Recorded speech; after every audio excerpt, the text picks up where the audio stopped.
খুলনায় নৌবাহিনী ঘাঁটি বানৌজা তিতুমিরে সমুদ্র সচেতনতা বিষয়ক মেরিটাইম সেমিনার অনুষ্ঠিত হচ্ছে।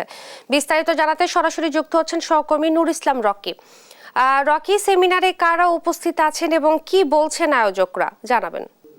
খুলনাস্থ নৌবাহিনী ঘাঁটি বানৌজা তিতুমিরে সমুদ্র সচেতন বিষয়ক যে মেরিটাইম সেমিনার, এটা কিন্তু আজ সকাল থেকেই শুরু হয়েছে। সেমিনারে মংলা কর্তৃপক্ষ, বাংলাদেশ কোস্টগার্ড, বিআইডব্লিউটিসি সহ নৌবাহিনীর ঊর্ধ্বতন কর্মকর্তারা কিন্তু এখানে উপস্থিত আছে। আমরা একটু বলে রাখি যে বাংলাদেশ নৌবাহিনীর বাৎসরিক যে সমুদ্র মহড়া এক্সারসাইজ সেফগার্ড, এইটারই একটি অংশ হিসেবে কিন্তু এই সেমিনারটি অনুষ্ঠিত হচ্ছে।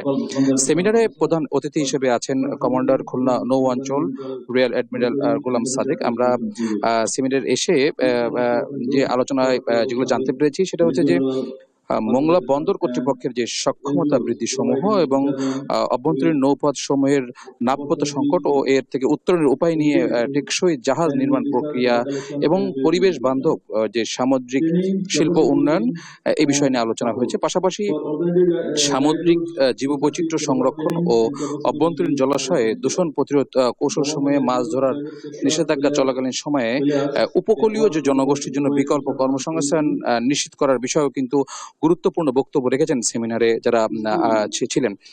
সেমিনারে উপস্থিত যে মেরিটাইম বিশেষজ্ঞরা, তারা কিন্তু ব্লু ইকোনমির উন্নয়নে একটি সমন্বিত কর্ম পরিকল্পনা প্রণয়নের উপর গুরুত্ব আরোপ করেন।